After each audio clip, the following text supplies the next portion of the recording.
Dear friends, ബാലഭാസ്കറിന്റെ മരണവുമായി ബന്ധപ്പെട്ട് 6 വർഷത്തിന് ശേഷം സുലൈമാൻ എന്ന് പറയുന്ന ഒരു ദൃക്സാക്ഷി വീണ്ടും വന്നിരിക്കുകയാണ്. കാരണം അദ്ദേഹം ആക്സിഡന്റ് സ്പോട്ടിൽ അദ്ദേഹം ഉണ്ടായിരുന്നു. അദ്ദേഹത്തിന് ആ സമയത്ത് തന്നെ ആ ഒരു ആക്സിഡന്റ് ഫേക്ക് ആണെന്നും അത് ക്രിയേറ്റ് ചെയ്യപ്പെട്ട ഒരു ആക്സിഡന്റ് ആണെന്നും ഡൗട്ട് ഉണ്ടായിരുന്ന ഒരു മനുഷ്യനാണ്. അതുകൊണ്ട് തന്നെ അദ്ദേഹം ഇപ്പോൾ ഈ നടക്കുന്ന ചർച്ചകളൊക്കെ കേട്ടിട്ടാണ് അദ്ദേഹം ഈ ക്രൈം ഓൺലൈൻ എന്ന് പറയുന്ന ചാനലിലുള്ള അദ്ദേഹത്തിനെ സമീപിച്ചത്. അപ്പോൾ അദ്ദേഹത്തിന് എന്താണ് പറയാനുള്ളതെന്നാണ് നമ്മൾ ഇന്ന് കേൾക്കാൻ പോകുന്നത്. പ്രിയ സുഹൃത്തുക്കളെ, നമ്മളെയൊക്കെ പല ആൾക്കാരുടെയും ഡൗട്ട് ശരിവെക്കുന്ന രീതിയിലാണ് ഇദ്ദേഹം വന്ന് ഇന്നിപ്പോൾ കാര്യങ്ങൾ പറഞ്ഞിരിക്കുന്നത്. അതായത് കഴിഞ്ഞ എന്റെ ഒരു വീഡിയോയിൽ ഞാൻ പറഞ്ഞിട്ടുണ്ടായിരുന്നു, ഒരു സാക്ഷി എന്ന് പറയുന്ന ഒരു വ്യക്തി വന്ന് ഈ ബാലഭാസ്കറിനെ എങ്ങനെയാണ് കൊലപ്പെടുത്തിയതെന്ന് നമ്മുടെ ചാനലിന്റെ അടിയിൽ വന്ന് പറയുകയും അത് ഞാനൊരു വീഡിയോ ആക്കി ചെയ്യുകയും ചെയ്തു. അപ്പോൾ അത് ശരിവെക്കുന്ന രീതിയിലാണ് ഇന്ന് നമ്മുടെ സുലൈമാൻ വന്ന് പറഞ്ഞിരിക്കുന്നത്. ഈ സുലൈമാന്റെ വീടിന് 100-150 അടിക്കുള്ളിൽ വെച്ചാണ് ഈ ഒരു ആക്സിഡന്റ് നടന്നത്. രാവിലെ ഒരു 3:30-4 വെച്ച് ഒരു വലിയ ശബ്ദം കേട്ടത് കൊണ്ടാണ് ഇദ്ദേഹം ഈ ഒരു ആക്സിഡന്റ് നടന്നതായിട്ട് അറിയുകയും ഇദ്ദേഹത്തിന്റെ കൂട്ടുകാരൻ അപ്പോഴേക്കും ഇദ്ദേഹത്തിനെ വിളിക്കുകയും അദ്ദേഹം ചെല്ലുന്നതിന് തൊട്ട് മുമ്പായിട്ട് നമ്മുടെ നന്ദു എന്ന് പറയുന്ന വർക്കലയുള്ള നന്ദു എന്ന് പറയുന്ന വേറൊരു ദൃക്സാക്ഷി ഈ ബാലഭാസ്കറിന്റെ കുഞ്ഞിനെയും കൊണ്ട് അനന്തപുരം ഹോസ്പിറ്റലിലേക്ക് ഓൾറെഡി പോയിട്ടുണ്ടായിരുന്നു. അത് കഴിഞ്ഞാണ് ഇദ്ദേഹം അവിടെ ചെല്ലുന്നത്. ഇനി ഇദ്ദേഹത്തിന് എന്താണ് പറയാനുള്ളതെന്ന് നമുക്കൊന്ന് കേൾക്കാം. ഞാൻ ചെല്ലുന്ന സമയത്ത് ബാലഭാസ്കറിനെ എടുത്ത് റോഡിൽ കിടത്തിയിരിക്കുകയാണ്. ഭാര്യ ആംബുലൻസിലും കിടത്തിയിരിക്കുന്നു. അപ്പൊ ഞാൻ പെട്ടെന്ന് പഴയ റോഡിലോട്ട് വണ്ടി വെച്ചിട്ട് ചെന്ന് നോക്കുമ്പോഴത്തേക്ക് ബാലഭാസ്കരനാണ് റോഡിൽ. അപ്പൊ ഞാൻ പുള്ളി ചെരിഞ്ഞാൽ കിടക്കുന്നത്. അപ്പൊ ഞാൻ അങ്ങോട്ട് പെട്ടെന്ന് മുഖത്തൊന്ന് നോക്കിയിട്ട് വീണ്ടും അങ്ങോട്ട് ആംബുലൻസിന്റെ അടുത്തോട്ട് അപ്പൊ ഞാൻ ഇതാ ചോദിച്ചു, ഇതൊരു സ്ത്രീയാണെന്ന് പറഞ്ഞു. അപ്പൊ ഞാൻ എനിക്കൊരു സംശയം, ഈ പുള്ളിയുടെ മുഖം എവിടെ കണ്ടതുപോലെ തോന്നി. അങ്ങനെ വീണ്ടും വന്ന് നോക്കുമ്പോൾ ബാലഭാസ്കരനാണ്. അപ്പൊ എന്നോട് ചോദിച്ചു, എന്റെ കുഞ്ഞെന്ത് ചെയ്യുന്നു? അപ്പൊ ബാലഭാസ്കരൻ സംസാരിക്കുകയാണ്, പുള്ളിക്ക് ഓർമ്മയുണ്ട്. അങ്ങനെ ഞാൻ എന്ത് ചെയ്ത് ഉടനെ ഞാൻ അവിടെ നിന്ന് എന്റെ കൂട്ടുകാരനോട് ചോദിച്ചു, ഇതിൽ കുഞ്ഞുണ്ടായിരുന്നോ എന്ന് ചോദിച്ചു. അത് കുഞ്ഞിനെ പോലീസുകാർ കൊണ്ടുപോയെന്നാണ്. ഫ്രണ്ട്സ്, നിങ്ങൾ ഇവിടെ കേട്ടല്ലോ, നമ്മുടെ ബാലഭാസ്കറിന് നല്ല ഓർമ്മയുണ്ടായിരുന്നു. അദ്ദേഹത്തിന് മെഡിക്കൽ കോളേജിൽ കൊണ്ടുപോകുമ്പോഴും അനന്തപുരിയിലോട്ട് മാറ്റുമ്പോഴും എല്ലാം അദ്ദേഹത്തിന് ഓർമ്മയ്ക്ക് ഒരു കുറവുമില്ലായിരുന്നു. അതിന് അദ്ദേഹം നന്നായിട്ട് സംസാരിക്കുന്നുമുണ്ടായിരുന്നു. ഇത് കഴിഞ്ഞിട്ട് നമ്മുടെ സുലൈമാൻ എന്ന് പറയുന്ന ഈ വ്യക്തി ഡ്രൈവറിന്റെ സീറ്റിലോട്ട് പോകുമ്പോൾ അവിടെ നമ്മുടെ അർജുൻ ഡ്രൈവർ സീറ്റിലുണ്ട്. സ്റ്റിയറിംഗ് അദ്ദേഹത്തിന്റെ നെഞ്ചിലും, കാല് ഒടിഞ്ഞ് സീറ്റിനടിയിലോട്ട് കയറി ഇരിക്കുന്ന ഒരു രീതിയിലാണ് അദ്ദേഹം കണ്ടത്. അവര് 4 പേര് കൂടിയാണ് ഈ അർജുനെ ഈ ഡ്രൈവർ സീറ്റിൽ നിന്ന് രക്ഷപ്പെടുത്തി എടുക്കുന്നത്. ഇത് കഴിഞ്ഞിട്ട് സുലൈമാൻ ഈ കാറിന്റെ പിറക് വശത്തായിട്ട് ചെല്ലുന്നുണ്ട്. അന്നേരം അദ്ദേഹം കണ്ടത് എന്താണെന്നുള്ളത് നമുക്കൊന്ന് കേൾക്കാം. ബാലഭാസ്കറിന്റെ വണ്ടിയിൽ വന്ന് നോക്കുമ്പോൾ ബാക്ക് ഗ്ലാസ് പൊട്ടിയിട്ടുണ്ട്. നല്ല അടിച്ചു പൊട്ടിച്ചതുപോലെ ഉണ്ട്. നോക്കുമ്പോൾ ഒരു 6-7 പെട്ടികളുണ്ട്. അപ്പൊ അത് അപ്പോഴത്തന്നെ ഞാൻ പോലീസുകാർ പറഞ്ഞു, സാറേ ഇതിനകത്ത് പെട്ടികളുണ്ടെന്ന് പറഞ്ഞു. അപ്പൊ തന്നെ പോലീസുകാർ വന്ന് ബാക്കിൽ കൂടെ ഞാനും കൂടെ നുള്ളി പറക്കി വെച്ച് കൊടുത്തു വിട്ട്. പ്രിയ സുഹൃത്തുക്കളെ, ഇതാണ് നമ്മുടെ സോബി പറഞ്ഞത്. ഒരു ബർമുടയിട്ട മനുഷ്യൻ ലിവർ കൊണ്ടുവന്ന് പിറകിലത്തെ ഗ്ലാസ് അടിച്ചു പൊട്ടിച്ചു എന്നുള്ളത്. അത് മാത്രമല്ല, നമ്മുടെ retired SP George Joseph sir പറയുന്നുണ്ട്, ഈ പിറകിലത്തെ ഗ്ലാസ് എന്തുകൊണ്ടാണ് അടിച്ചു പൊട്ടിച്ചതെന്ന് വെച്ചാൽ പിറകിലാണ് സാധാരണ ഈ സ്വർണം ഒളിപ്പിക്കാറുള്ളത് എന്നാണ്. അതിനെ ശരിവെക്കുന്നതാണ് ഇവിടെ സുലൈമാൻ പറഞ്ഞത്. കാരണം കുറച്ച് പെട്ടികൾ അവിടെ ഉണ്ടായിരുന്നു. അത് അപ്പോൾ തന്നെ ആരേലാ കൊടുത്തുവിട്ടത്? പോലീസുകാരെ കൊടുത്തുവിട്ടെന്നാണ് ഇദ്ദേഹം പറയുന്നത്. അപ്പോൾ തന്നെ നിങ്ങൾ കാര്യങ്ങളുടെ കിടപ്പ് എങ്ങനെയാണെന്ന് ഒന്ന് ചിന്തിച്ചു നോക്കണം കേട്ടോ. അത് മാത്രമല്ല, ഇതൊരു കൊലപാതകമാണെന്ന് ഈ സുലൈമാൻ ഉൾപ്പെടെ അവിടെ കൂട്ടം കൂടിയ എല്ലാവർക്കും തന്നെ അന്ന് തന്നെ ഡൗട്ട് ഉണ്ടായിരിക്കുകയും അവരെല്ലാരും കൂടി അതിനെപ്പറ്റി സംസാരിക്കുകയും ചെയ്തു. അങ്ങനെ ഒരു ഡൗട്ട് സുലൈമാന് വരാനുള്ള കാരണം എന്തെന്നും കൂടെ നമുക്കൊന്ന് കേട്ടിട്ട് വരാം. ഇങ്ങനെ ഡ്രൈവർ ഉറങ്ങണമെങ്കിൽ അങ്ങ് പുറത്തോട്ട് തന്നെ വരണം. പുള്ളി അവിടെ വണ്ടി മറിയുള്ളൂ. അവിടെ 2 സൈഡ് നല്ല കുഴിയാണ്. പിന്നെ അതിന്റെ തൊട്ടിപ്പുറത്ത് വളവുണ്ട്. പിന്നെ അതുപോലെ തന്നെ ഈ മരത്തിലിടിച്ച സമയത്ത് ആ മരത്തിന്റെ തൊട്ടിപ്പുറത്ത് ഒരു ചെറിയ ചായക്കടയിൽ എന്റെ ഒരു കൂട്ടുകാരൻ സുഹൃത്തേന പുള്ളി അവിടെ കിടക്കുന്ന ഈ കട ഇടിച്ച് മറിച്ചോണ്ട് കയറണം. അതും കയറിയിട്ടില്ല. അപ്പുറം 2 വീടുണ്ടായിരുന്നു, അതൊന്നും ഇടിച്ചിട്ടില്ല. കറക്റ്റ് ഈ മരത്തിൽ തന്നെ ഇടിച്ചിട്ടുണ്ട്. പിന്നെയാണ് ഇതിന്റെ പോലെ നൂലാമാലകൾ ഇങ്ങനെ വന്നുണ്ട്. അപ്പൊ പിന്നെ പിറ്റേന്ന് എന്നെ മംഗലാപുരം പോലീസ് സ്റ്റേഷനിൽ എന്നെ വിളിച്ചു. ഞാൻ അവിടെ ചെന്നിട്ട് ഇതേപോലെയാണ് കാര്യം പറഞ്ഞത്. ബാലഭാസ്കറിനെ എടുത്ത് കിടത്തിയിട്ടുണ്ട്. ഞാൻ ചെല്ലുമ്പോൾ ഭാര്യ വണ്ടി ആംബുലൻസിൽ കിടത്തിയിട്ടുണ്ട്. പിന്നെ ഈ ഡ്രൈവറെയാണ് നമ്മൾ എടുക്കുന്ന അത്രയും ബുദ്ധിമുട്ട്, 1/2 മണിക്കൂറോളം ബുദ്ധിമുട്ടി എന്നെല്ലാം നമ്മൾ പറഞ്ഞു. ഞാൻ എല്ലാ റിപ്പോർട്ടും അത് തന്നെ കൊടുത്തു. അതുപോലെ തന്നെ മംഗലാപുരം അല്ല ആറ്റിങ്ങൽ എസ് പി വന്നു എന്നെ ചോദ്യം വന്നു ചോദിച്ചു. പിന്നെ CBI വന്നു. അവരെല്ലാവർക്കും ഇതേ റിപ്പോർട്ട് തന്നെയാണ് ഞാൻ കൊടുത്തിട്ടുള്ളത്. കാരണം ഇത് സത്യസന്ധമല്ല, ഇത് പ്ലാൻഡ് ആയിട്ടുള്ള കൊലപാതകമാണ്.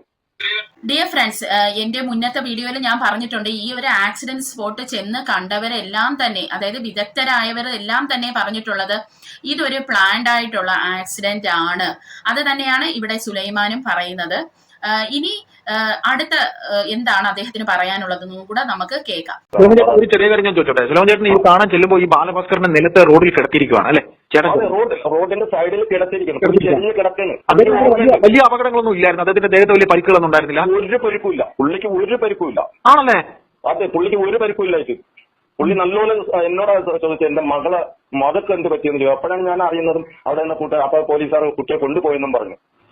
ബാലഭാസ്കറിന്റെ ഭാര്യ എടുത്ത് ആംബുലൻസിൽ കിടത്തിയിരിക്കുകയാണ്. അത് കഴിഞ്ഞാണ് ഡ്രൈവറെ ഞങ്ങൾ രക്ഷപ്പെടുത്തുന്നതും. ഡ്രൈവർ അരമണിക്കൂറോളം ഞങ്ങൾ കമ്പിപ്പാറയെ കൊണ്ടുവന്ന് സീറ്റൊക്കെ പൊട്ടിയാണ് ഞങ്ങൾ എടുത്തത്. ബാലഭാസ്കർ. ഡിയർ ഫ്രണ്ട്സ്, ഇതിലെ ഇമ്പോർട്ടന്റ് ആയിട്ടുള്ള കാര്യങ്ങളാണ് ഞാൻ നിങ്ങളെ കേൾപ്പിച്ചത്. അതായത് ബാലഭാസ്കറിനെ മനഃപൂർവ്വമായി കൊല്ലാൻ ശ്രമിച്ചതായിട്ട് ഇവർക്ക് എല്ലാവർക്കും തന്നെ തോന്നിയെന്നുള്ളതാണ് സത്യം. അതായത് ആദ്യം ലക്ഷ്മിയെയാണ് ആംബുലൻസിലെടുത്ത് കയറ്റിയത്. അത് മാത്രമല്ല ബാലഭാസ്കറിനെ അവിടെ തറയിൽ വെറുതെ ഇട്ടിരിക്കുകയാണ്. അത് പല ആൾക്കാരും പറഞ്ഞ് നമ്മൾ കേട്ടിട്ടുള്ളതാണ്. അദ്ദേഹം ചരിഞ്ഞു കിടക്കുമായിരുന്നു, അദ്ദേഹത്തിന് നല്ല ബോധമുണ്ടായിരുന്നു. പിന്നെ ഇവിടെ വേറൊരു കാര്യം കൂടിയുണ്ട് പ്രിയ സുഹൃത്തുക്കളെ, അതായത് ആ സമയത്ത് ഈ ലക്ഷ്മിനെ കയറ്റിയ ആംബുലൻസ് ഒന്നേ ഉണ്ടായിരുന്നെന്നുള്ളതാണ് എന്റെ ഒരു വിശ്വാസം. പിന്നെ ആംബുലൻസ് വന്നിട്ട് ബാലുവിനെ കയറ്റിക്കൊണ്ട് പോയതെന്നാണ് വേറൊരു ന്യൂസ് ചാനലിൽ കേൾക്കാൻ ഇടയായത്. ഈ സുലൈമാൻ തന്നെ പറയുന്നുണ്ട്, ലക്ഷ്മിയുടെ ഈ മനോരമയിൽ വന്ന ഇന്റർവ്യൂ കണ്ടപ്പോൾ സുലൈമാനെ അവരോട് വളരെയധികം വെറുപ്പാണ് തോന്നിയത്. അതൊന്ന് നമുക്ക് കേട്ടിട്ട് വരാം. കാണുമ്പോൾ അവർ ഒന്ന് രണ്ട് വാക്ക് ആദ്യം തെറ്റി പറഞ്ഞു, പിന്നീട് അവർ യഥാർത്ഥത്തിലേക്ക് വരുന്നു. പിന്നെ അതുപോലെ തന്നെ ബാലഭാസ്കറിന്റെ ഫോൺ കൊടുത്തേച്ചെന്ന് പറഞ്ഞാൽ അതൊക്കെ ഒരു ദുരൂഹതയുണ്ട്, ഇല്ലാന്നല്ല. ആ സ്ത്രീയെ ശരിക്കും ചോദ്യം ചെയ്താൽ അത് കൃത്യമായിട്ട് അറിയാം. അല്ലെങ്കിൽ അവർ ആരോ ഭീഷണിപ്പെടുത്തുന്നുണ്ട്, അവർ ഭയപ്പെടുന്നുണ്ട്. ആരൊക്കെയോ അവർ ഭയപ്പെടുന്നുണ്ട്. അവര് TV വാർത്തകളിൽ തന്നെ അവരെ സംസാരം ഞാൻ കേട്ടിട്ട് തന്നെ എനിക്ക് തന്നെ കുറ്റം തോന്നുന്നു അവരോട്. കാരണം ഭർത്താവ് മരിച്ചു, കുഞ്ഞു മരിച്ചു, ആറ്റിനോട്ടുണ്ടായ ഒരു കുഞ്ഞു പോലും പോയി, പിന്നെ അവരെന്തിനു ജീവിക്കുന്നെന്നാണ് ഞാൻ ചിന്തിച്ചത്. അല്ല ഡിയർ ഫ്രണ്ട്സ്, നമ്മുടെ ഈ ക്രൈം ഓൺലൈനിലെ ചാനലിലെ ആ ആങ്കർ നന്ദകുമാർ ആണോ എന്ന് എനിക്ക് അറിയത്തില്ല, അദ്ദേഹമാണോ അത് വേറെ വല്ലവരും ആണോ എന്ന് അറിയത്തില്ല, ഈ സുലൈമാന്റെ അടുത്ത് വ്യക്തമായി ചോദിക്കുന്നുണ്ട്, അപ്പോൾ മനഃപൂർവ്വമായിട്ട് ബാലുവിനെ ഹോസ്പിറ്റലിൽ കൊണ്ടുപോകാതെ അവിടെ എടുത്ത് കിടത്തിയിരുന്നല്ലേ? അത് സുലൈമാൻ ശരിവെക്കുന്നുണ്ട്. അത് മാത്രമല്ല സുലൈമാൻ ഒരു കാര്യം കൂടെ പറയുന്നുണ്ട്, ഹോസ്പിറ്റലിൽ വെച്ചായിരിക്കണം ബാലുവിനെ മരണത്തിലേക്ക് തള്ളിവിട്ടത് എന്ന ഒരു സംശയവും ഇവിടെ സുലൈമാൻ പറയുന്നുണ്ട്. അപ്പോൾ ഇതിനെപ്പറ്റിയാണ് ഞാൻ വ്യക്തമായിട്ട് കഴിഞ്ഞ ദിവസം ഒരു വീഡിയോ ഇട്ടത്. ഒരു സാക്ഷി വന്ന് എന്റെ ചാനലിന്റെ അടിയിൽ പറഞ്ഞിട്ടുണ്ടെന്നും പറഞ്ഞ് അത് നിങ്ങൾ ഉറപ്പായിട്ടും പോയി കാണണം. അത് ഞാൻ ഇതിൽ പിൻ ചെയ്ത് വെക്കുന്നതായിരിക്കും. ഓർമ്മശക്തിക്ക് ഒരു കുഴപ്പവുമില്ലാത്ത ബാലുവിനെയാണ് ഓർമ്മശക്തിക്ക് എന്തോ പ്രശ്നമുണ്ട് അല്ലെങ്കിൽ ന്യൂറോ പ്രോബ്ലം ഉണ്ടെന്ന് പറഞ്ഞ് ഈ മെഡിക്കൽ കോളേജ് എന്ന ബാലുവിനെ നേരെ അനന്തപുരിയിലോട്ട് ഇവർ മാറ്റുന്നത്. അവിടെ ചെന്നിട്ടാണ് ബാലുവിന്റെ കണ്ടീഷൻ വളരെ മോശമാവുന്നത് വേണം നമുക്ക് അനുമാനിക്കാൻ. കാരണം മര്യാദയ്ക്ക് സംസാരിച്ചുകൊണ്ടിരുന്ന ബാലു എന്താണ് ചെയ്തത്? അദ്ദേഹത്തിനെ ട്രക്യോസ്റ്റമി ചെയ്യിപ്പിച്ചു. അതായത് ബാലു മിണ്ടരുതെന്ന് ആരൊക്കെയോ ആഗ്രഹിച്ചിരുന്നു. അതുകൊണ്ടായിരിക്കണം കാര്യമില്ല കാര്യത്തിന് അദ്ദേഹത്തിനെ ട്രക്യോസ്റ്റമി ചെയ്തു എന്ന് വരെ നമ്മൾ സംശയിക്കേണ്ടതായിട്ടിരിക്കുന്നു. കാരണം ട്രക്യോസ്റ്റമി ചെയ്തു കഴിഞ്ഞിട്ടും അദ്ദേഹത്തിന് ബോധത്തിനൊന്നും ഒരു കുഴപ്പവും ഇല്ലായിരുന്നു എന്നുള്ളതാണ് നമുക്ക് മനസ്സിലാക്കാൻ പ്രിയ വേണുഗോപാലിന്റെ സംസാരത്തിൽ നിന്ന് നമുക്ക് മനസ്സിലായത്.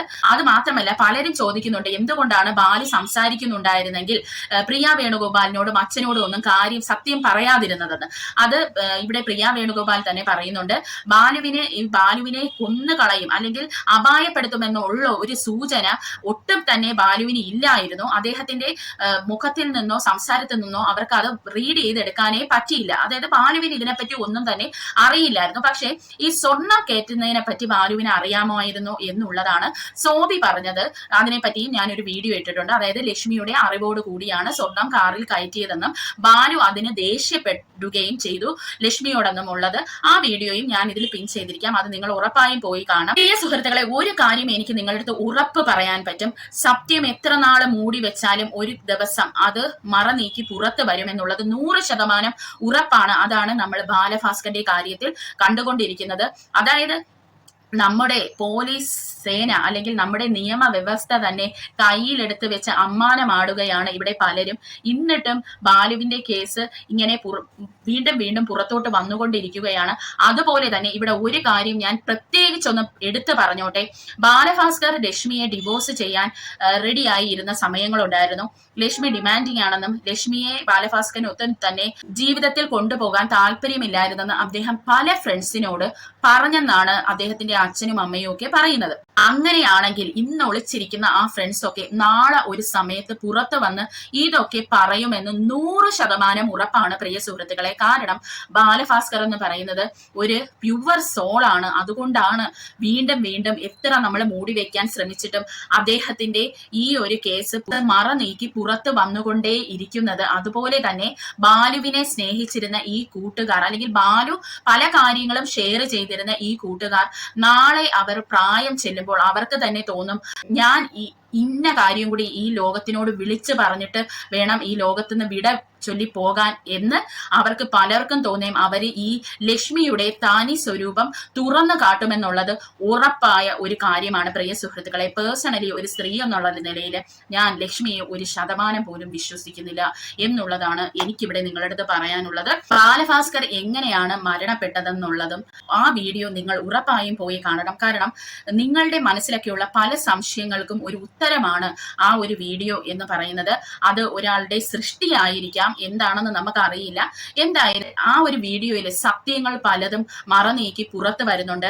നമ്മുടെ പലവരുടെയും ചോദ്യങ്ങൾക്ക് ഒരു ഉത്തരം തന്നെയാണ് ബാലഭാസ്കർ എങ്ങനെ മരണപ്പെട്ടു എന്നുള്ള ആ ഒരു വീഡിയോ എന്ന് പറയുന്നത്. അത് നിങ്ങൾ ഉറപ്പായി പോയി കാണണം. അത് മാത്രമല്ല, നമ്മുടെ സുലൈമാൻ ഇവിടെ പറഞ്ഞിട്ടുണ്ട്, എവിടെ വേണമെങ്കിലും വന്ന് അദ്ദേഹം ഈ മൊഴിയെല്ലാം പറഞ്ഞുകൊള്ളാം. അദ്ദേഹം ഓൾറെഡി അന്നത്തെ സമയത്ത് ഇത് CBIക്കും പോലീസിനും ഒക്കെ കൊടുത്ത മൊഴികളാണ്. ഇനിയും അദ്ദേഹം വരാൻ തയ്യാറാണെന്നാണ് അദ്ദേഹം പറയുന്നത്. അദ്ദേഹത്തിന് ആരെയും പേടിയില്ലെന്നാണ് അദ്ദേഹം പറയുന്നത്. അപ്പോൾ അടുത്ത ഒരു വീഡിയോയുമായി വരുന്നവരെ ചിൽ ദെൻ ബൈ.